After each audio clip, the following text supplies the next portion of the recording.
Subscribe करें और bell दबाएं ताकि कोई खबर रह न जाए।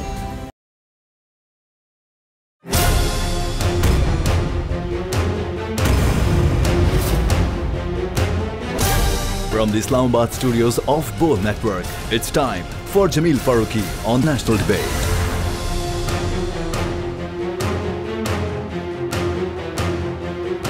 Good evening. Welcome to National Debate.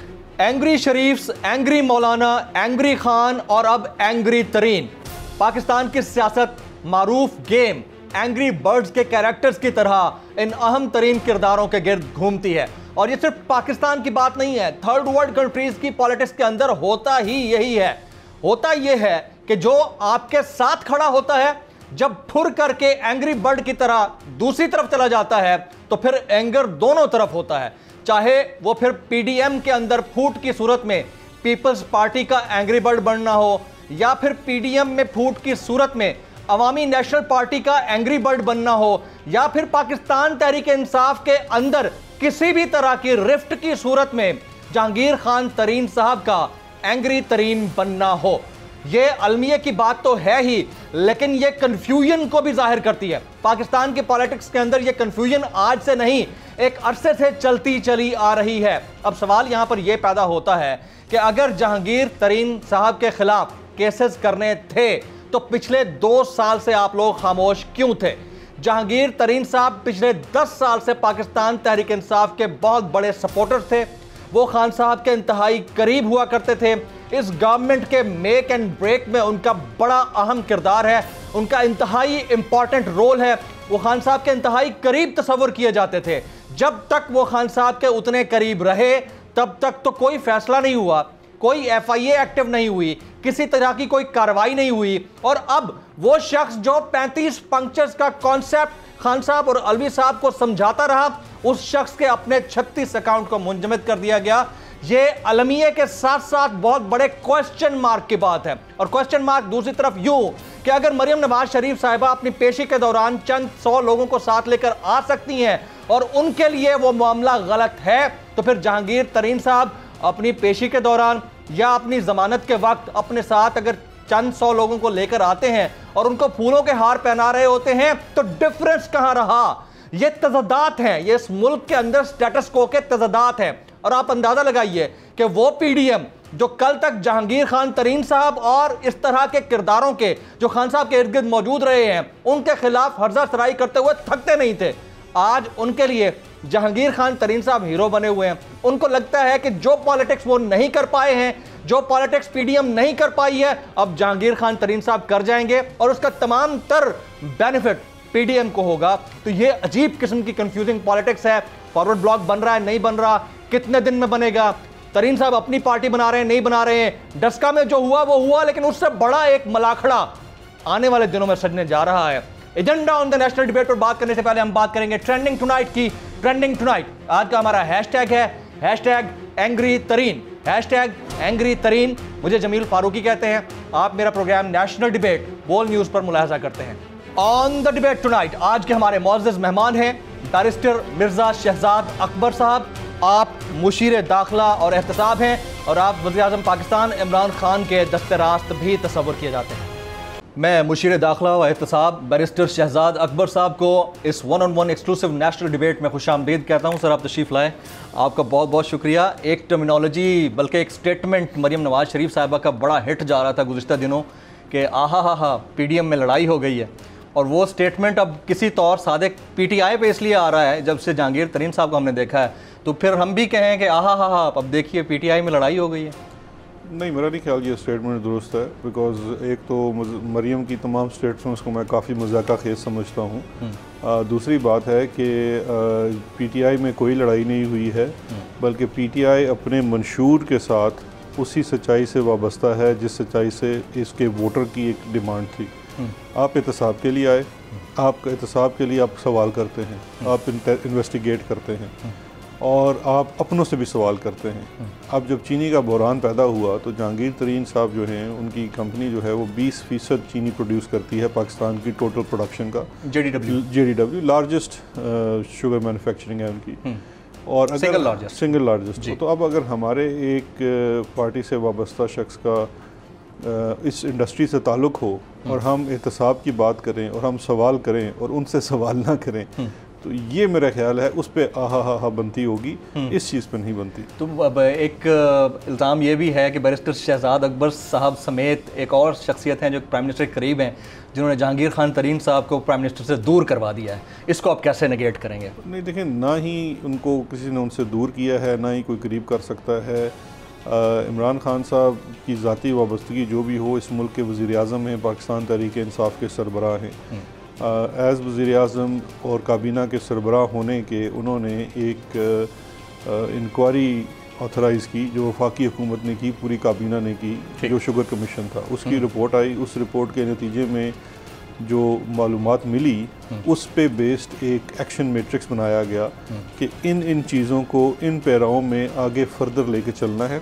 उसमें कुछ क्रिमिनल इन्वेस्टिगेशंस थी, कुछ एडमिनिस्ट्रेटिव मेजर्स थे। अब वही काबीना के फ़ैसलों के मुताबिक वो उस चीज़ के ऊपर अमल दरामद हो रहा है। एंड बीइंग मशीर फॉर एहतसाब, मेरा उससे इतना ही सिर्फ ताल्लुक़ है कि मुझे उन चीज़ों की एक सब तरह से एग्जेक्टिव अथॉरिटी मेरे पास कोई नहीं है, निगरानी करनी है। जो वो कह रहे हैं तो इल्ज़ामात हैं, आप ये समझते हैं कि वो इल्ज़ामात हैं? मैं समझता हूँ शायद राजा रियाज या उन्होंने जो कुछ कहा है वो इल्ज़ामात हैं। उनका ये अपना ख्याल हो सकता है, लेकिन अगर आप चीज़ को सिस्टमेटिकली देखें तो अगर लेट्स सपोज समझा जाए कि किसी शख्स के ख़िलाफ़ कोई भी ऐसी कार्रवाई हो रही है, तो उसके लिए सबसे बड़ा फोरम होता है, विक्टिमाइजेशन अगर हो रही है तो अदालत चला जाए। हाँ जी। जब चीनी कमीशन की रिपोर्ट आई और उसके बाद जितना एक्शन लिया गया और FIRs दाखिल करने का सिलसिला शुरू हुआ, तो बहुत सारी मिलें बशमूल JDW की वो अदालतों में गई, हाई कोर्ट्स में गई, सुप्रीम कोर्ट में गई, और हर जगह पे ये इस्टेब्लिश हुआ कि गवर्नमेंट के जो इक़दाम हैं वो बिल्कुल कानून के ऐन मुताबिक है। तो इसलिए ये वाला जो तासुर है वो गलत। दूसरी चीज़ है कि इस वक्त 18 से ज़ायद शुगर मिलों के मामलात के ऊपर तहकीकात हो रही हैं, जिनके ऊपर मुख्तलिफ नौइयत के इल्ज़ामात हैं, और मैं ये दोहराऊंगा कि वो इल्ज़ामात हैं, अभी किसी के ऊपर कोई चीज़ साबित नहीं हुई। प्रूव करना है, साबित करना है। तो अगर हम ये कहें कि जी हम जहांगीर तरीन साहब को प्राइम मिनिस्टर से दूर कर रहे हैं या उनको निशाना बना रहा है, तो वो फिर बाकी जो 17 लोग हैं उनका क्या कसूर है या उनका क्या ताल्लुक़ है? ऐसा नहीं है। ये चीज़ें सिस्टम के मुताबिक हो रही हैं। माजी से अब तक सिर्फ एक फ़र्क है कि माजी में इन चीज़ों को अंडर द कारपेट छोड़ दिया जाता था, कोई कार्रवाई नहीं होती थी। अब जब भी इस किस्म को कोई मसला बनता है तो वज़ीर-ए-आज़म साहब की पॉलिसी है कि उसके ऊपर एक पहले फेयर इंक्वायरी करवाई जाती है, मामले की तह तक पहुंचा जाता है और उस गिरोह के ख़िलाफ़ फिर पूरा एक अमली इक़दाम उठाए जाते हैं। यहाँ पर अभी फ़िलहाल मैं जहांगीर तरीन साहब के ऊपर ही बात करना चाहूँगा, क्योंकि मामला बहुत बड़ा है। जहांगीर तरीन साहब ने यह भी कहा है कि vote of confidence Imran Khan ले ही नहीं सकते थे, ये सेनेट मार्के के बाद वोट ऑफ कॉन्फिडेंस ले ही नहीं सकते थे अगर मेरी उनके साथ सपोर्ट शामिल ना होती। तो वोट ऑफ कॉन्फिडेंस लिया उन्होंने, पहली तो बात है किसी ने इसके ऊपर उनको मजबूर नहीं किया। दूसरी बात है कि अगर तरीन साहब ने सपोर्ट किया था उनको। देखिए, तरीन साहब तो मेंबर ऑफ नेशनल असेंबली नहीं है, कैसे सपोर्ट कर सकते? नहीं, वो मेंबर ऑफ नेशनल असेंबली नहीं थे, उसके बावजूद खान साहब के बड़े इंपॉर्टेंट डिसीजन में उनके साथ बैठे रहते थे। हमने ये भी देखा। कब देखा? जब शुरू में पहले 2 साल में तरीन साहब बड़े क्लोज थे। दो चीज़ें हैं, तरीन साहब बिल्कुल क्लोज थे, अभी होंगे, मुझे इस चीज़ का इल्म नहीं है। उन्होंने वोट ऑफ कॉन्फिडेंस में सपोर्ट किया नहीं किया, मुझे नहीं पता सपोर्ट किया कि नहीं किया, लेकिन मैं ये बात इसलिए नहीं कह सकता क्योंकि he is not member of national assembly और सेनेट।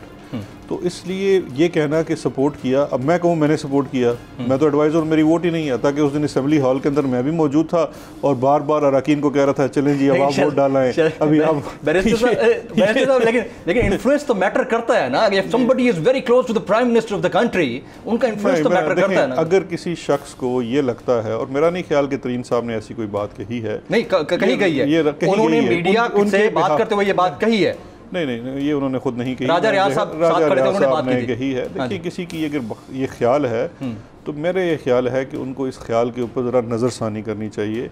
इमरान खान साहब की जो लीडरशिप है या उनकी स्ट्रगल है वो किसी और शख्स की वजह से नहीं है, उनकी अपनी लीडरशिप की वजह से है।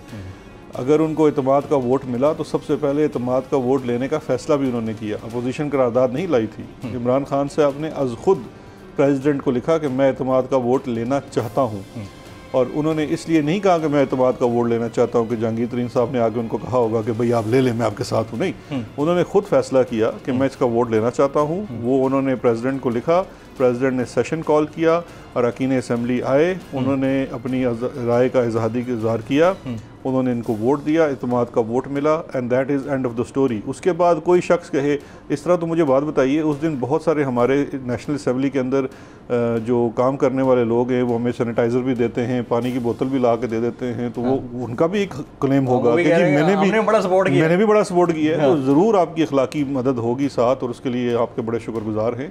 लेकिन देखिए जहांगीर तरीन साहब अब भी पाकिस्तान तहरीक इंसाफ का हिस्सा है। बिल्कुल होंगे। देखिए बात होंगे नहीं, मैं तो जनरल सेक्रेटरी नहीं हूँ,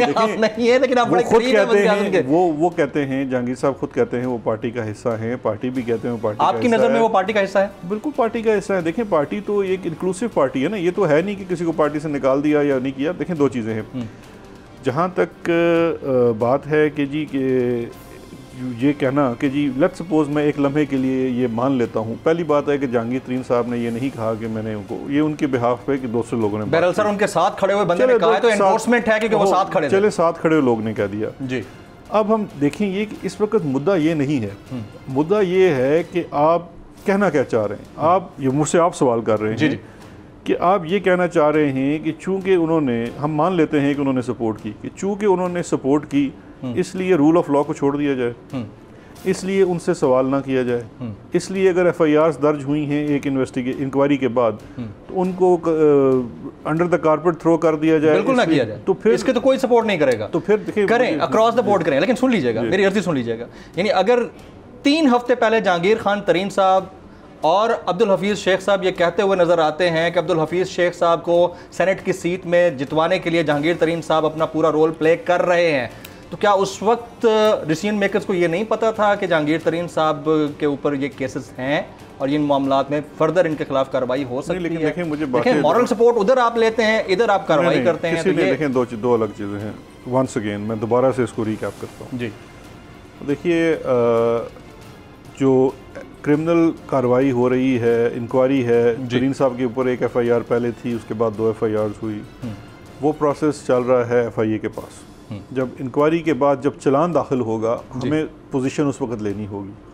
अभी इन्वेस्टिगेशन है, चलान दाखिल नहीं हुए। चलान जब दाखिल हो जाते हैं इसका मतलब है कि हुकूमत के एक इदारे ने एक इसके ऊपर मौक़िफ़ इख्तियार कर लिया है।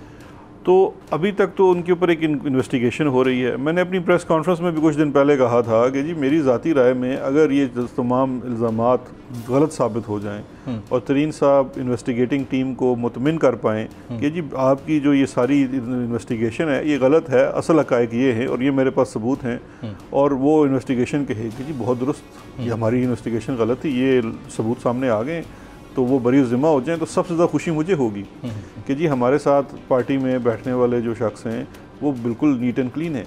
लेकिन इस चीज़ का डिटर्मिनेशन होनी है इन्वेस्टिगेशन के अंदर। लेकिन एक शिकवा मेरा भी है और वो मेरा शिकवा है मीडिया से। देखिए इस वक्त 18 से ज़ायद FIRs हैं, 18 से ज़ायद मिलें इन्वेस्टिगेट हो रही हैं। जहांगीर तरीन साहब के ऊपर 7 अरब रुपए का वो FIR है जिसकी मालियत है, 25 अरब की सलमान शहबाज और हमजा और शहबाज शरीफ के भाई के ऊपर है, उनकी फैमिली की है, वो खुद नहीं है, उनकी फैमिली की है। नहीं सर, यहाँ पे मेरा क्वेश्चन बनता है, वो खुद नहीं होंगे, इसमें कोई शक नहीं, but he is a person in power. उनके भाई अगर कोई काम करता है, इन्फ्लुएंस तो हो सकता है, कोई बंदा पावर में बैठा है, उसका भाई कुछ चीज इन्फ्लुएंस हो सकती है। अच्छा इन्फ्लुएंस है, उनके भाई पे FIR हो गई, और इससे तक क्या इन्फ्लुएंस चाहिए आपको? और इन्फ्लुएंस करते हैं और करा देते हैं। ये तो अब हुआ है ना सर। दूसरा मैं आपसे एक और सवाल पूछता हूँ। अब आप माशाल्लाह इस वक्त, मैं आपकी उम्र गेस नहीं करना चाहता, आप जवान आदमी 19-20 साल के होंगे, लेकिन अगर आपके एक बड़े भाई हों जो अपना कोई कारोबार कर रहे हों तो उनके कोलो फेल करके आप भी जिम्मेदार होंगे। कल लेट्स सपोज खुदा ना खास्ता वो किसी जुर्म में हों और वो पकड़े जाएं, तो मैं आके ये सवाल करना अच्छा करूंगा कि फारूकी साहब आप बड़ा यहाँ बैठ के लेक्चर देते हैं। हो सकता है कि मैं इन्फ्लुएंस कर रहा हूं। इन्फ्लुएंसर पावर से ज़्यादा मीडिया की इन्फ्लुएंस की पावर है। तो ये मेरे ख्याल है इस बात में थोड़ी सी मंतक कम है कि वो पावर में है और वो इन्फ्लुएंस कर सकते हैं। अगर इन्फ्लुएंस कर सकते हैं तो he is failing badly, because वो तो इन्वेस्टिगेशन अब हुआ है ना सर। मसला ये कि गंदम वाला स्कैंडल जिससे पहले मामलात थे उसके ऊपर तो कुछ नहीं हुआ, हमें पता है। हाशिम जमां बख्त जो है वो वज़ीर ख़जाना है पंजाब के, खुसरो बख्तियार साहब still taking the ministry here in Islamabad federal cabinet, but the thing is कि जो मामला मैं एक छोटा सा ना, क्योंकि मैं चूँकि पेशे के लिहाज से वकील हूँ तो I can not let this go, जो क्रॉस एग्जामिनेशन में होता है ना जी। अभी जब मैंने आपके सामने अर्ज़ की कि जी 7 अरब की 3 FIRs मिला के 7 अरब हैं, एक FIR है जो अकेली FIR 22 अरब रुपए की है, आपने उस चीज़ के ऊपर बिल्कुल तवज्जो नहीं दी। मैंने बहुत मेरी बात सुन लें। अच्छा क्यों नहीं दी? बिकॉज अनफॉर्चुनेटली न्यूज इज के हुकूमती किसी बंदे की कोई खबर हो तो दिस न्यूज नहीं एक अपोजिशन वाला बंदा है, तो मैं ये कह रहा हूं ज्यादा अपोजिशन के ऊपर न्यूज के ऊपर किसी ने बात नहीं की होगी सर, लेकिन मुझे डाउट ये है इस वक्त सिचुएशन बनी हुई है, सिचुएशन इस वक्त बनी हुई है, आप लोगों के लिए मसाइल ना खड़े होने आने वाले दिनों में। अल्लाह मालिक है, कोई मसाइल खड़े नहीं होंगे, लेकिन ये सिचुएशन बनी हुई है, इसमें बहुत सारा किरदार मीडिया का भी है और मीडिया के एक न्यूज़ पैटर्न का है। न्यूज़ पैटर्न इसलिए है कि हुकूमती शख्स के ऊपर कुछ होना और फिर ये तासुर पैदा हो जाना कि जी शायद मैं उधर भी आता हूँ, पीडीएम की तरफ भी आता हूँ, आप डोंट वरी अबाउट दैट। अच्छा मुझे ये बताइए, अच्छा मैं ये भी नहीं कह रहा कि मीडिया हमें अनजस्टिफाइबली कोई टारगेट कर रहा है हुकूमत को, मैं हरगिज़ नहीं कह रहा, मैं ये सिर्फ ये कह रहा हूँ कि नज़र जो आ रहा है वो ऐसे नज़र आ रहा है और वो गलत है। नज़र ये आ रहा है कि सिर्फ जहांगीर तरीन साहब की इन्वेस्टिगेशन हो रही है, which is absolutely wrong. Sir 18 sugar मिलों की इन्वेस्टिगेशन हो रही है और तरीन साहब की sugar mill is just one of them. इससे पहले एक स्टेटमेंट जो डेवलप होता हुआ नजर आ रहा था वो ये था कि पीडीएम में बड़े लेवल पर लड़ाई हो रही है, क्योंकि पीडीएम 6 महीने से एक बहुत बड़ा जत्था बना के बैठी थी, बकौल उनके 11 जमातों का, गो के वो 3-4 जमातें हैं, लेकिन अगर उसमें लड़ाई होती हुई नजर आ रही थी तो सबसे ज्यादा आहा की जो आपने हाहाकार सुनी होगी मीडिया पे ही सुनी होगी। अब जहांगीर तरीन साहब is a big man, you know, everybody knows कि जहांगीर तरीन साहब का क्या किरदार है पाकिस्तान के पॉलिटिक्स में, आप लोगों की गवर्नमेंट बनाने में कितना बड़ा किरदार है। अगर वो फॉरवर्ड ब्लॉक बना लेते हैं तो कितना बड़ा सेटबैक होगा गवर्नमेंट के लिए, ये क्वेश्चन और बड़ी खबर है। देखिए मेरी एक अर्ज सुन लें फारूक साहब सर, देखिए बात ये है कि अगर 13 जमातें थी, फिर 11 हुई, अब पता नहीं 3-4 रह गई हैं, अगर वो फॉरवर्ड ब्लॉक नहीं बना सकी, वो सारी जमातें मिल के तहरीक अदम एतमाद नहीं ला सकी, पंजाब में हुकूमत को चैलेंज नहीं दे सकी, अपने इस्तीफे नहीं दे सकी, तो आपको क्यों लगता है कि ये एक रूल ऑफ लॉ की, देखें आप सिंपल सी एक बात है, हम जो अपने कायद से इमरान खान साहब से सीखते हैं वो बड़ी सिंपल सी बात है, always be on the right side, and the right side is कि आपने रूल ऑफ लॉ के ऊपर बात करनी है और आपने चीज़ों को रूल ऑफ लॉ के ऊपर लेके चलना है। हमारी पर्सनल पसंद नापसंद बहुत हो सकती है, लेकिन आपको कानून के मुताबिक चलना है। हमारे पूरे एहतसाब की उस वक़्त कोई वक़्त नहीं रह जाती कि हम सिर्फ सलमान शहबाज से 25 या 22 अरब रुपए की मनी लॉन्ड्रिंग का तो पूछें, लेकिन जहांगीर तरीन साहब से सवाल ना करें, या बाकी कोई हुकूमत में अगर शख्स बैठा हुआ है उसके रिश्तेदार से सवाल ना करें, या बाकी उन मिलों से भी सवाल ना करें जो अदरवाइज बहुत इन्फ्लुएंशियल हैं और उनके मुख्तलिफ चीज़ों के अंदर, बिजनेसेस के अंदर बहुत बड़े स्टेक्स हैं। बिकॉज देखिए जो शुगर की कारोबार है इसमें 50% के लगभग तो सियासी लोग हैं, बाकी भी जो तकरीबन 25-30% को अगर आप उनकी प्रोफाइलिंग करें, they are the great influencers of your society. Absolutely. अब इतने बड़े ग्रोह को क्वेश्चनेबल करना it's not an easy thing. और पाकिस्तान की हिस्ट्री में मेरा ख्याल है इस वक्त जो जिस चीज को हम डिस्कस नहीं कर रहे और मैं चाहता हूँ वो डिस्कस करें, ये अप्रिशिएबल है कि सिटिंग गवर्नमेंट के अंदर रहते हुए आपका अपना बंदा जो है ना वो अकाउंटेबल है, हेल्ड अकाउंटेबल। सिर्फ अपने बंदे के अकाउंटेबल होने की बात नहीं है, दूसरी चीज ये है कि इस सारी एक्सरसाइज का एंड रिजल्ट क्या है और बेनिफिशियरी कौन है। बिकॉज हमारे ऊपर ये था कि चीनी की कीमत जो है वो बिल्कुल बेलगाम है और आम आदमी जो इसको कंज्यूम करता है और गरीब आदमी ज़्यादा कंज्यूम करता है वो पिस रहा है इस माफिया के हाथों। उसके प्रोटेक्शन के लिए हमें भी इस माफिया से लड़ते हुए 1.5 साल हो गया है। एक्स मिल प्राइस फिक्स की है, हम बड़े शुक्रगुजार हैं लाहौर हाई कोर्ट के जिन्होंने उसके ऊपर मोर भी सबत की और इस वक्त 85 रुपये की चीनी हर जगह मिल रही है मासवा सिंध के। बाकी अब सिंध के अवाम को उनसे सवाल करना चाहिए, लेकिन हमने पंजाब फेडरल कैपिटल, हमारी आज मीटिंग हुई केपी वालों से, रीजनेबल प्राइसेस हैं, इंशाल्लाह वहाँ पे भी नहीं 85 रुपये, जी 85 रुपये ऊपर नीचे है, ऊपर नीचे है, मुख्तलिफ जगहों पे ऊपर नीचे है, लेकिन 85 देखिए इस वक्त मैं आपकी तवज्जो से एक और, अगर इस वक्त कोई रिटेलर पंजाब की हदूद के अंदर 85 रुपये से ज़्यादा चीनी बेच रहा है तो वो ऑफेंस कमिट कर रहा है, उसके ऊपर एफआईआर कट जाएगी और कोई भी गवर्नमेंट के पोर्टल पे जाकर उसके खिलाफ शिकायत कर सकता है। अच्छा सर मुझे ये बताएं कि तमाम बातें, तमाम सूरत हाल अपनी जगह पर, तरीन साहब अगर फॉरवर्ड ब्लॉक बना लेते हैं तो गवर्नमेंट सर्वाइव कर जाएगी। आप लोग तैयार हैं रद्द-ए-अमल के? देखें वो शख्स जिसने 35 पंक्चर्स के हवाले से एक कॉन्सेप्ट जनरेट किया, उसके अपने 36 अकाउंट बंद हो गए तो रद्द-ए-अमल तो आ सकता है। देखिए मैं आपको रद्द-ए-अमल आएगा तो तैयार है आप लोग? मैं बड़ी सिंपल सी आपको बात बताता हूँ हम तो किसी भी हालात के लिए हुकूमत हमेशा तैयार रहती है। हुकूमत यूजली अब हमारे मुल्क में रिसीविंग एंड पे ही होती है, तो हमारी तैयारी के तो ऊपर आप शक न करें। लेकिन मेरा ये ख्याल है कि ये जो फॉरवर्ड ब्लॉक या ऐसी कोई चीज़ हरगिज़ नहीं बनेगी। हैंडल हो जाएगा, situation will be handled accordingly. Even तरीन साहब भी अगर हर्ट हैं किसी चीज़ की वजह से, तो वो भी मैं ये समझता हूँ बड़े प्रैग्मेटिक इंसान हैं। No doubt about that, no doubt about. और मैं उनकी काफ़ी इज्जत करता हूँ। मेरा ये ख्याल है कि वो इस किसी उनका जो इमरान खान साहब के साथ ताल्लुक है, ये ऐसी कोई बात नहीं। ये वैसे थोड़ा सा एक, चूँकि आजकल वो कहते हैं ना, it's a dead news cycle, there is no other news than this news. तो ठीक है, आप 4 दिन चूरन बेचे, लेकिन आई डोंट सी। पता चला तरीन साहब आपकी टीम के खिलाड़ी निकले। ऐसा ना होना। 50 चैनल है, वी हैव टू, कहते हैं ना वो फीड द बीस्ट। 50 चैनल आपने बनाए हुए हैं, उनको भी खबर कोई होनी चाहिए, otherwise there is nothing more to this. अच्छा, ये जो अफगान एयरपोर्ट बंद होने और पाकिस्तानी वक्त का हवा से ही वापस आने का मामला है, ये कितना सेटबैक है पाकिस्तान के फॉरेन ऑफिस? नहीं, मैं सवाल इसलिए आपसे कर रहा हूँ, हालांकि बनता फॉरेन मिनिस्ट्री, लेकिन आपसे इसलिए कर रहा हूँ क्योंकि आप गवर्नमेंट के तर्जुमान हैं। बहरहाल आपसे सवाल तो बनता है, उसके ऊपर क्यों इतना ईजी लिया गया चीज़ों को? लेते एक्शन, बुलाते हैं उनके लोगों को, उसके ऊपर शदीद किस्म का रद्दमल देते हैं कि यार आप लोग। अच्छा, BBC रिपोर्ट कर रहा है कि वो एयरपोर्ट ही नेटो अफवाज के कब्जे में था, यानी हमें मालूम तक नहीं था कि हमारा इतना सीनियर वफ्द वहाँ पर जा रहा है और वो एयरपोर्ट नेटो अफवाज के कब्जे में था। नहीं, देखिए वो तो एक पार्लिमानी, जहाँ तक मेरी इतला है, और मैं चूँकि इस पे अथॉरिटी नहीं हूँ, तो मुझे तो मजीद इस पे बात नहीं करनी चाहिए। मतलब मैं सिंपली जो मेरी अंडरस्टैंडिंग है वो यही है कि ये तो एक वो जो इंटरनेशनल पार्लियामेंट्री पार्टीज़ का वो होता है, उसके ही तनाजुर में एक वफ्द जा रहा था। I really don't know कि क्या रीज़न हुई, कोई सिक्योरिटी रीज़न थी, कोविड की रीज़न थी, या कोई और डिप्लोमेटिक। BBC रिपोर्ट कर रहा है कि वो एयरपोर्ट नेटो अफवाज के कब्जे में था। BBC रिपोर्ट कर रहा है एयरपोर्ट नेटो अफवाज के कब्जे में था। कोई इस तरह का कमेंट नहीं कर सकता कि BBC की क्या, वो आजकल BBC कहाँ से चैनल पकड़ता है, लेकिन मैं उसको कुछ नहीं कह सकता। बट आई एम श्योर कि जो नहीं होना चाहिए था सर। नहीं, देखिए जो उसकी रीज़न क्या है हमें नहीं पता कि उसको एयरपोर्ट बंद करने की रीज़न क्या है, क्योंकि Kabul itself is very volatile place, वहाँ पे 10 तरह की चीज़ें हो सकती हैं। तो डिप्लोमेटिक सतह पे इस चीज़ को देखा जाएगा। लेकिन देखिए, इस वक्त जो अफ़गानिस्तान के अंदर पीस है, वो गारंटी है पाकिस्तान के अंदर पीस और स्टेबिलिटी होने का।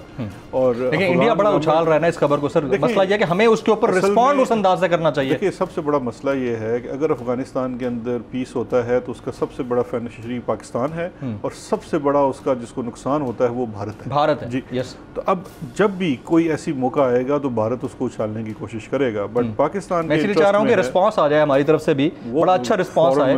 वो फॉरेन मिनिस्ट्री दे सकती है, और वो देखिए वो रिस्पॉन्स ये नहीं हो सकता कि हम अफगानिस्तान की हुकूमत के ऊपर चढ़ दौड़ें। They are our partner in peace, we have to work along with each other. और बिकॉज इस वक्त आपके सामने सबसे बड़ा जो गोल है वो ये है कि अफगानिस्तान के अंदर पीस हो, तमाम स्टेक होल्डर्स जो हैं उनका इंक्लूसिवनेस हो अफगान गवर्नमेंट के अंदर, और ये चीज़ आगे चले। बिकॉज देखिए, अफगानिस्तान के साथ तो हमारा 2 तरह का रिश्ता है ना, एक तो नेबर होने का रिश्ता है, दूसरा हमारी जो एक प्रोविंशियल पॉपुलेशन है वो तो बिल्कुल बॉर्डर था ही नहीं। This was all just one part and parcel of each other. तो और मुस्लिम ब्रदर मुल्क है, तो उस तमाम तनाजुर में ये तो बिल्कुल नहीं हो सकता कि हमारा कोई बहुत ज़्यादा इस किस्म का उनके साथ हो। ये कोई अगर गलत फहमी भी है, कोई चीज़ भी है, तो उसको मिसअंडरस्टैंडिंग को ख़त्म कर लिया जाए। अच्छा, ब्रेक पर जाने से पहले कमेंट करते जाइएगा, शाह साहब अपनी छतरी खुद पकड़ लेते तो ज़्यादा बेहतर नहीं था? वो जो इतना सोशल मीडिया पे हाइप क्रिएट हुई है, शाह साहब ने छतरी खुद नहीं पकड़ी, वो भी सर्गेई लारोव को रिसीव करते हुए। वो भी तो 2 दिन आपको अच्छा मवाद मिल गया ना। भी तो मसरूफ रहनी चाहिए कोविड के दिनों में, जब हम कहते हैं work from home, and our people don't work from home, so they have to do something. इसी बहाने छतरी मिल गई। छतरी उन्होंने, मेरा ख्याल है मैंने आपका ट्वीट देखा था जो ज्यादा था कि यार मुद्दे पे आओ, छतरी उसने पकड़ी कि हमने 9 साल भूल गई पब्लिक, और छतरी हो रही थी, छतरी हो रही थी पूरी दुनिया में। और इस पे बड़ा बहुत कुछ बोला है। सर, मैं आपकी इजाज़त से एक ब्रेक लेना चाहूँगा। बैरिस्टर शहजाद अकबर साहब एक्सक्लूसिव 1-on-1 नेशनल डिबेट में हमारे साथ मौजूद हैं। बड़ी ज़बरदस्त गुफ्तगू उनसे चल रही है। ब्रेक का वक्त हुआ जाता है, ब्रेक के बाद जब वापस आएंगे महंगाई के ऊपर बात करनी है, और बड़ी इंपॉर्टेंट डेवलपमेंट्स पाकिस्तान के अंदर महंगाई के अलावा भी उस पर बात बनती है। आफ्टर दिस ब्रेक साथ रहिएगा।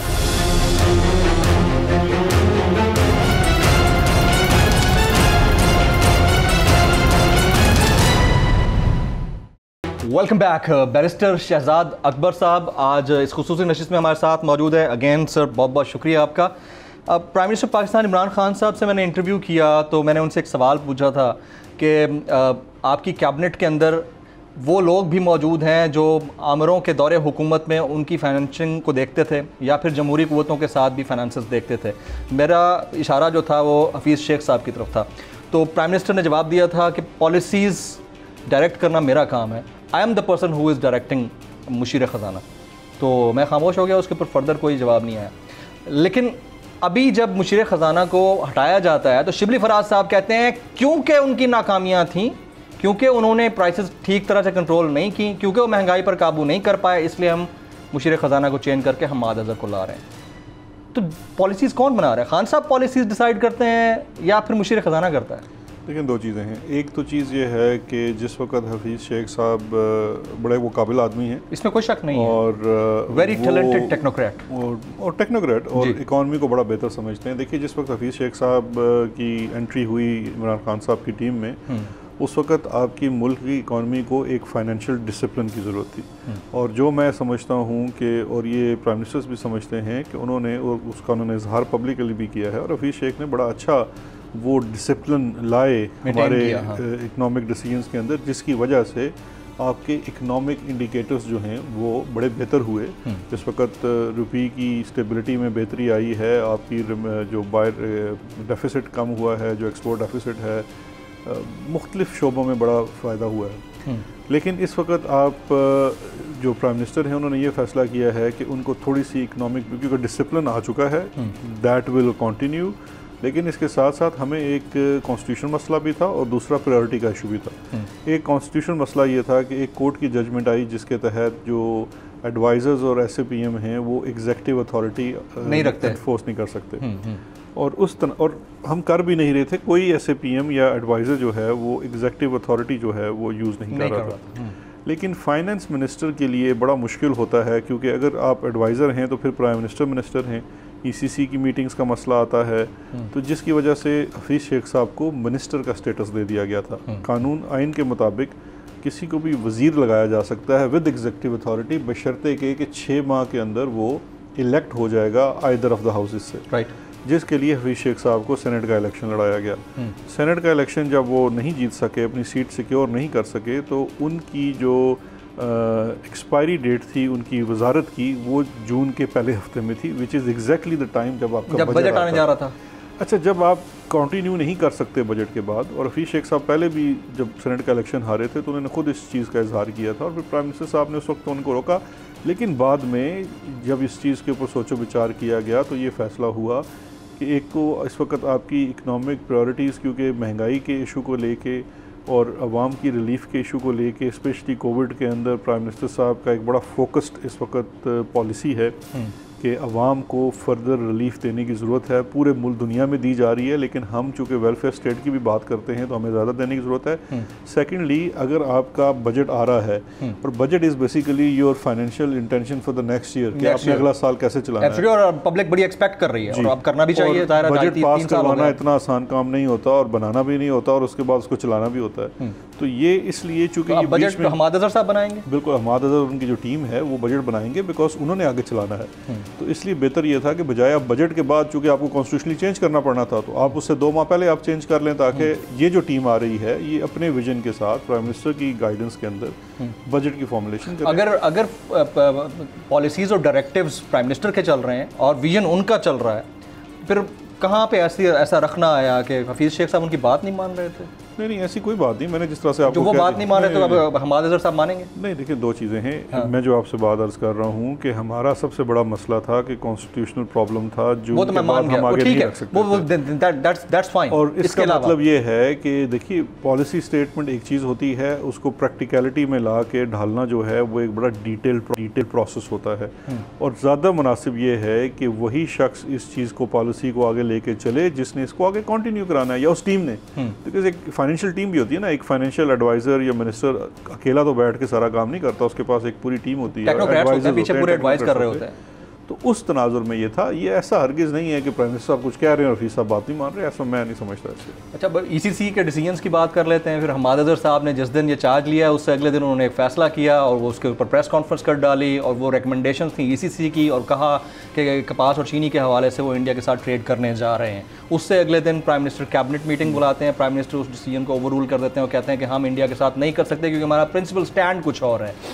अब मुझे इस बात की समझ नहीं आती कि वज़ीर टेक्सटाइल खुद प्राइम मिनिस्टर, वज़ीर तिजारत खुद prime minister executive authority as a prime minister भी हमारे हैं, तो ये कैसे हो गया कि वज़ीर तिजारत और वज़ीर टेक्सटाइल ने पहले मशवरा दिया कि आपको भारत के साथ ट्रेड करनी चाहिए और प्राइम मिनिस्टर ने वज़ीर तिजारत और वज़ीर टेक्सटाइल की बात को नफ़ी कर दिया और कहा नहीं, मैं एग्जेक्टिव अथॉरिटी हूँ, मैं ट्रेड नहीं करने दूंगा। अच्छा, मैं आपसे ना सिर्फ 3-4 मिनट चाहूँगा प्लीज़ कि मैं इस चीज़ को थोड़ा सा आपको इलाबरेट कर दूँ। दो चीज़ें हैं, एक तो ये है कि गवर्नमेंट कैसे काम करती है और दूसरा ये है कि जो कैबिनेट का कलेक्टिव डिसीजन होता है उसका क्या मतलब होता है। ठीक, देखिए गवर्नमेंट की जो वर्किंग है वो इस तरह से है कि मिनिस्टर जो है वो एक फ़ाइनल अथॉरिटी ज़रूर होता है, लेकिन जो मिनिस्ट्री है, जो डिपार्टमेंट है, वो पूरी पॉलिसी कानून के तहत और चीज़ों को देख के सारा डेटा लेके वो मुरतब करती है जी।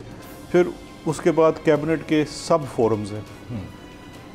इंडस्ट्रीज़ चूँकि उसने देखना है, उसके पास डिमांड आई मार्केट से कि हमें, एक तो ये थी कि चीनी हमारे पास तकरीबन 5 लाख टन जो है वो उसकी कमी है, दूसरी हमारे पास ये थी कि यान की कमी है, हमारी एक्सपोर्ट बढ़ गई है, जो हम प्रोडक्ट बना रहे हैं कपड़ा जो, उसमें हमें यान की ज़रूरत, ये डिमांड आई।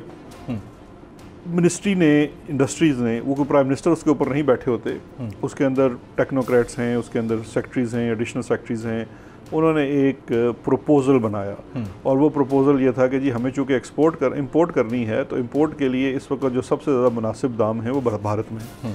अच्छा, भारत के साथ जो आपके ताल्लुकात हैं वो उसके ऊपर डिसीजन, पॉलिसी डिसीजन इंडस्ट्रीज़ नहीं ले सकती, वो फॉरेन अफेयर्स का डोमेन है, ऐसे ही है। अच्छा, लेकिन ये चूँकि इकनॉमिकली और जो इकॉनमी के हिसाब से जो प्रपोज़ल था वो बहुत वायबल था, तो उन्होंने वो प्रपोज़ल ECC के सामने, जो कि कैबिनेट की सब कमेटी है माशी फैसले करने के लिए, उसके सामने रखा और माशी एतबार से ये फैसला खजाना ने प्रेस कॉन्फ्रेंस कर डाली। सुन लेना, वो तो प्रेस कॉन्फ्रेंस ये है कि बेसिकली जो भी ECC में फैसले हुए, जो कि हतमी फैसले नहीं हैं, प्रोविजनल फैसले हैं, बिकॉज ECC जो है नहीं करनी चाहिए, you should have waited for the final decision. क्या करें, 50 चैनल बने हुए हैं, उनका पेट भी तो भरना है। हमने हमारा पेट भरने के लिए उन्होंने प्रेस कॉन्फ्रेंस कर डाली। बस देखिए, दो चीज़ें हैं, ECC का जो फैसला होता है वो एक प्रोविजनल फैसला होता है, क्योंकि ECC काबीना का एक ज़ेली हिस्सा है, यानी कि उसकी एक सब कमेटी है, वो ECC का फैसला जाता है काबीना के पास। ठीक, ECC के तमाम फैसले पेश किए जाते हैं काबीना में।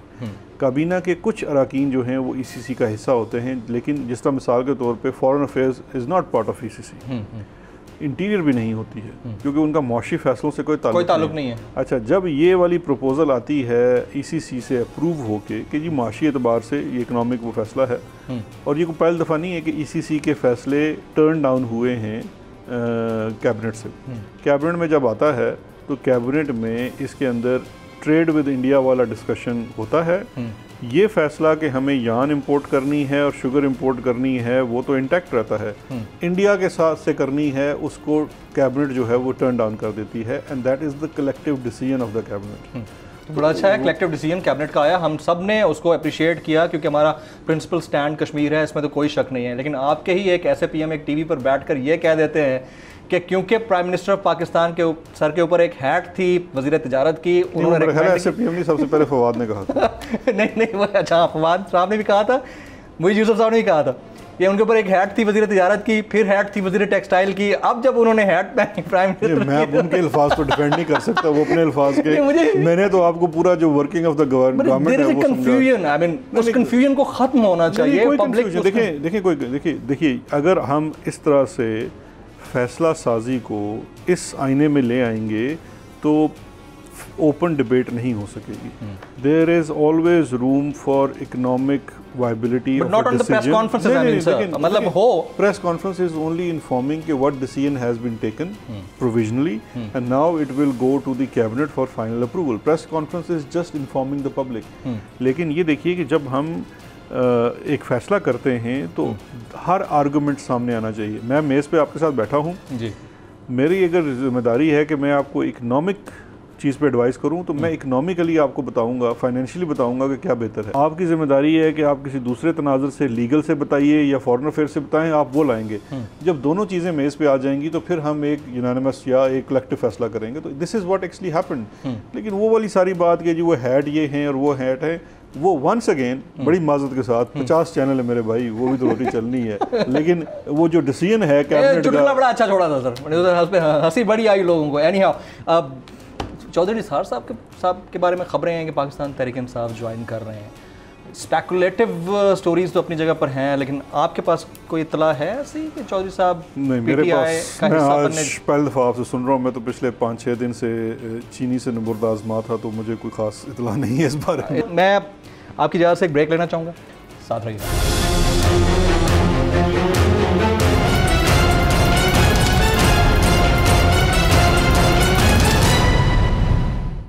Welcome back. Barrister Shahzad Akbar साहब आज इस खुसूसी नशिस्त में हमारे साथ मौजूद है। अगेन सर बहुत बहुत शुक्रिया आपका।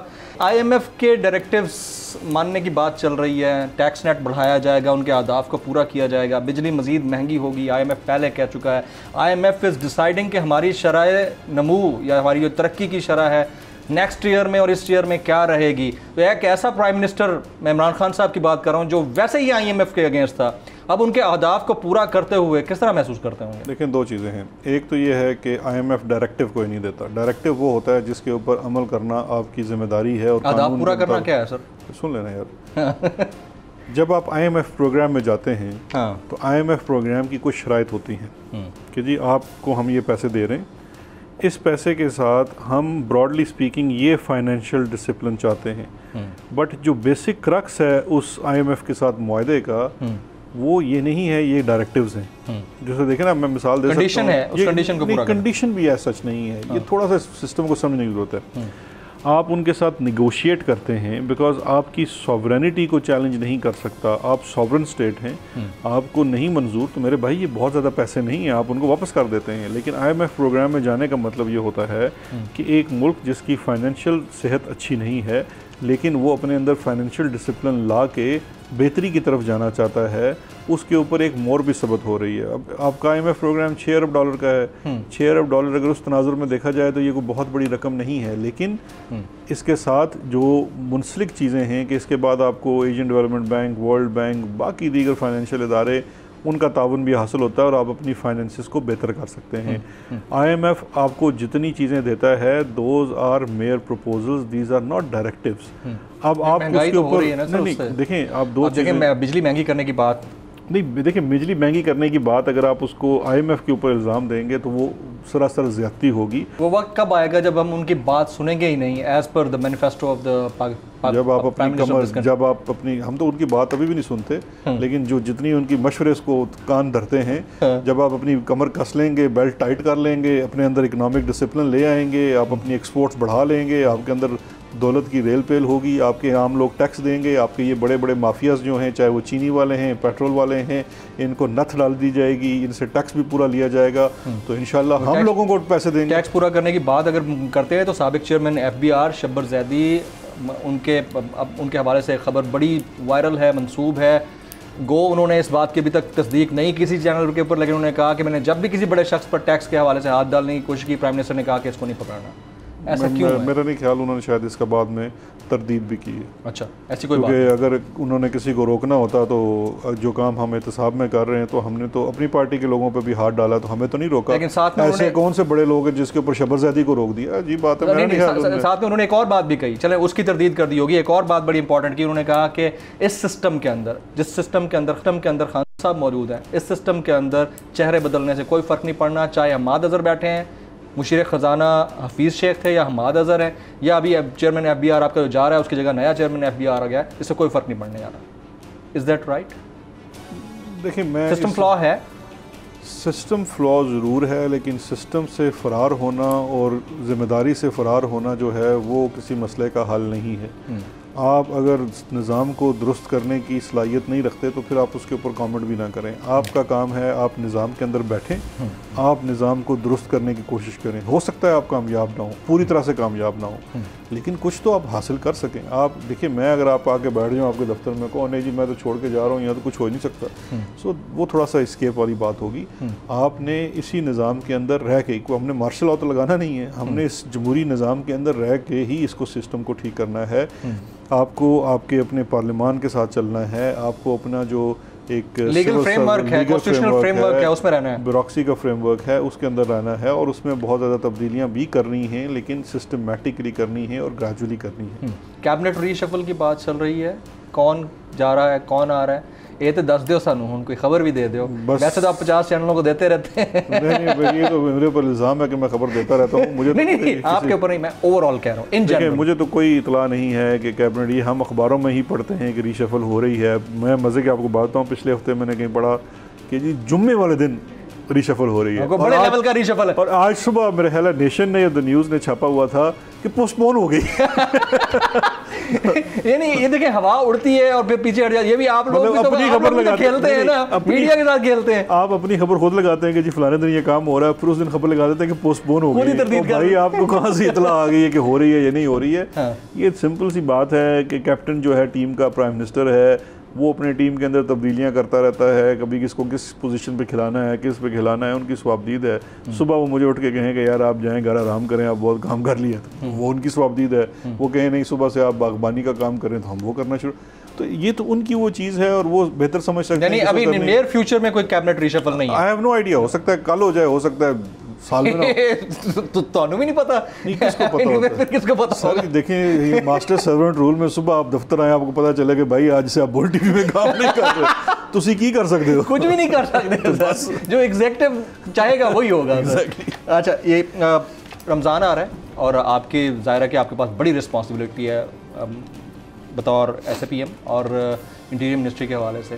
क्या इकदाम उठाए गए हैं सिक्योरिटी के, मसाजिद के हवाले से? देखिए, जो ओवरऑल तो शेख साहब देखते हैं जो लॉ एंड ऑर्डर की चीज़ है, और 18वीं तरमीम के बाद आपको पता है कि जो वफाकी हुकूमत का रोल है वो ICT के बाहर तो उस हद तक है कि जहाँ पे कहीं पे रेंजर्स मांगे जाएं, जैसे मिसाल के तौर पे भी डस्का के इलेक्शन के लिए हमसे रेंजर्स मांगे गए, हमने इमीडिएटली उनको प्रोवाइड कर दिए हैं। रमज़ान में 2 तरह के चैलेंजेस होते हैं। एक सिक्योरिटी का चैलेंज है, अल्लाह का फजल है कि सिक्योरिटी की जो ओवरऑल पोजीशन है वो बहुत बेहतर है। दूसरा चैलेंज होता है महंगाई का, क्योंकि बड़ी अनफॉर्चुनेट रियलिटी है कि हमें शर्म आनी चाहिए कि वो जो हम जिनको कहते हैं कि जी वो ईसाई और काफिर ममालिक हैं, वो क्रिसमस में चीज़ें सस्ती कर देते हैं, और हम मुसलमान जो हैं वो सबसे ज़्यादा नफ़ा जो है रमज़ान में कमाते हैं, और फिर उसके बाद अल्लाह के फजल से हज करने भी चले जाते हैं। तो अल्लाह हमें हिदायत दे। देखिए, बात यह है कि आज भी प्राइम मिनिस्टर साहब ने लाहौर में जो एक मीटिंग चेयर की थी, रमज़ान के हिसाब से रमज़ान पैकेज तकरीबन 7-8 अरब रुपए का पंजाब में रमज़ान पैकेज जो सब्सिडी की जा रही है, कि चीनी की जो 1 किलो है वो 65 रुपये की रमज़ान बाज़ार में दस्तयाब होगी। आटे के ऊपर तकरीबन 10 किलो की बोरी के ऊपर 60-70 रुपये की आपको सब्सिडी है। इसके अलावा दालें, खजूरें, इस तरह की तमाम चीज़ें जो हैं वो सब्सिडाइज रेट के ऊपर रमज़ान बाज़ार में मैसर होंगी। इसके अलावा जो फ्रूट्स वगैरह के ऊपर एक स्कीम पूरे पंजाब में लॉन्च की गई है कि जो मंडी के रेट के ऊपर छोटे ठेलों के ऊपर जो गवर्नमेंट ऑफ पंजाब प्रोवाइड कर रही है, ये चिंची रिक्शास टाइप के ऊपर, वो पूरे शहरों में दस्तयाब बैलेंस का पूरा एक निज़ाम तरतीब दिया जा रहा है। डिस्ट्रिक्ट एडमिनिस्ट्रेशन रिस्पॉन्सिबल बनाई गई है कि पूरे चेक एंड बैलेंस के लिए। तो हमारी पूरी कोशिश होगी कि रमज़ान के अंदर हमारे मुल्क के लोग इंशाल्लाह बड़े एहसन तरीके से ये महीना गुजार सकते हैं। ये महीना भी गुजारेंगे और आने वाले बजट में भी कोई रिलीफ एक्सपेक्टेड है पब्लिक के लिए? बहुत सारी चीज़ें सामने हैं हमारे। सबसे बड़ा हमारे सामने चैलेंज जो तनख्वाहों का है सरकारी मुलाजमीन का, उनके लिए सोचना चाहिए, मिडिल क्लास जो है बिल्कुल उसके ऊपर, बल्कि उसमें कोर्ट का भी फैसला आया है, हुकूमत ने भी डायरेक्शन दी है, क्योंकि वो चीज़ आपको याद होगी, ये पे एंड पेंशन कमीशन की सिफारिशात आनी है, उसी के तनाजुर में ये चीज़ें की जाएंगी। तो वो भी है, और इसके साथ साथ आवाम को रिलीफ। चलें, अब 2-3 मिनट रह गए हैं तो क्विकली मैं PDM में लड़ाई हो गई है, वो हुई है, नजर आ रही है? PDM कुछ बची है, कुछ पीछे PDM ने कुछ बच गया है या वो पहली तो बात है वो कितने गई? मैं यही तो पूछने आया, हमें तो ये खबर मिल रही है कि उत्थे भी तुम्हारी अंडरस्टैंडिंग हो गई है। नहीं, मेरा ख्याल है वो थोड़ा सा दिल बर्दाश्ता हो गई हैं, क्योंकि देखिए अगर आप इस पूरे खेल में देखें तो नवाज शरीफ साहब तो मुल्क से बाहर बैठे ये हुए बाप का जो तज़किरा चल रहा था वहाँ पर भी वो बाप का किरदार तो नहीं है कि वो चुप हो गई? नहीं, वो तो उनके बाप तो लंदन में बैठे हुए हैं, तो उसका मतलब है कि उनके बाप जो हैं वो उस वजह से कोई उन्होंने उनको बाप तो किसी का भी हो सकता है सर। बाप तो हर किसी का होता है। तो बात यह है कि जो मुझे बड़ा अफसोस होता है पाकिस्तान मुस्लिम लीग नून की सीनियर जो सियासी क़यादत है उसके ऊपर कि उन बेचारों को इस मौरूसी सियासत के अंदर किस तरह से एक इनएक्सपीरियंस लड़की को जिनको उसके सर के ऊपर बैठा दिया गया और उसके सामने ऐसे ऐसे सर हिलाना पड़ता था जिसकी वजह से उन्होंने अपनी दुर्गत बना ली, हजीमत करा बैठे। देखिए कभी हजामत करवा बैठे, कभी कहते थे जी हम सेनेट का इंतखाब का बाइकआउट करेंगे, वो भी उनको बेचारों को इस्तीफे देंगे, वो भी। फिर इन खातून ने ये भी कह दिया जी कि 2 जिन्होंने दिए हैं वापस ना लेना, उन्होंने जाके मिन्नतें पढ़ के पैर पकड़ के वापस। एक अपना रिश्तेदार भी सीखा जी वो जवाई जो होगा भाई, जवाई का अवान साहब का रिश्तेदार उनका भाई है। हाँ जी। तो वो जाके पाँव में पड़ के जाके इस्तीफे वापस मांग के आ गए। तो ये तमाम चीज़ एक दमखम है। ये कोई तहरीक अदम एतमाद की बात चल रही है कि चेयरमैन सेनेट के खिलाफ तहरीक अदम एतमाद लाने के लिए प्रपोज किया है PMLN ने, पीपल्स पार्टी को, तुसी लाओ तो असी तुहाडे नाल खड़े हैं। इस पे भी आहा हो सकती है। देखिए अभी भी अगर इनको अकल नहीं है कि पीपल्स पार्टी जो है वो तो इस सारे काम के अंदर इनसे सियासी तौर पे बहुत ज़्यादा तेज़ है। उन्होंने अपना इंटरेस्ट जो है सिंध का वो और सिक्योर कर लिया। वो भी आपके खिलाड़ी तो नहीं है सर? नहीं, देखिए हमारे खिलाड़ी की बात ही नहीं है। जो पार्टी निज़ाम के अंदर बैठी हुई है एक सूबे में जिसकी हुकूमत है, और क्यों चाहेगी कि हुकूमत जाए? वो किस तरह से चाहेंगे इस्तीफे दे दें, वो क्यों? और जब आपका ये सेनेट का इंतखाब हुआ है तो उन्होंने अपना एक बंदा एक्स्ट्रा इलेक्ट करवा लिया है। तो वो तो देखिए वो तो बड़ा अच्छा सियासत खेल गए, स्मार्ट मूव खेल गए। आपकी इनएक्सपीरियंस चीज़ें थी ना। देखिए होता क्या है कि पार्टी के अंदर जब आप किसी इनएक्सपीरियंस को बिठा दें लीडर के तौर के ऊपर तो फिर मौरूसियत देखिए सियासत उसमें तो फिर सिर्फ आहा बनती है। सर इसी आहा पे मैं आपसे ज़्यादा चाहूँगा, बैरिस्टर शहजाद अकबर साहब स्पेशली बड़ी इंगेज थे किसी खास जगह पे, लेकिन उसके बावजूद हमारे लिए टाइम निकाल लेते होते हैं बोल्ड टेलीविज़न के लिए। सर आप तशरीफ़ लाए, आपका बहुत बहुत शुक्रिया। ख़वातीन हज़रात, जो पॉलिटिकल डेवलपमेंट्स चल रही हैं वो तो चल ही रही हैं, लेकिन एक बात तय है कि इकॉनमी की डायरेक्शन दुरुस्त है। हमें क्रिटिसाइज़ ज़रूर करना चाहिए, ख़बरें बनती हैं, ज़ाहिर है कि जो चीज़ चल रही है उसके ऊपर तो हम खबर निकालते हैं, लेकिन इकॉनमी की डायरेक्शन दुरुस्त है।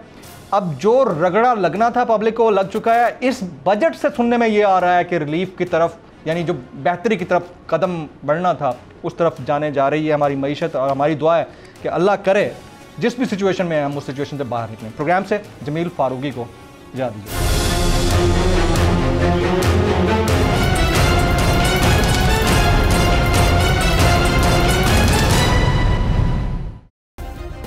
सब्सक्राइब करें और बेल दबाएं ताकि कोई खबर रह न जाए।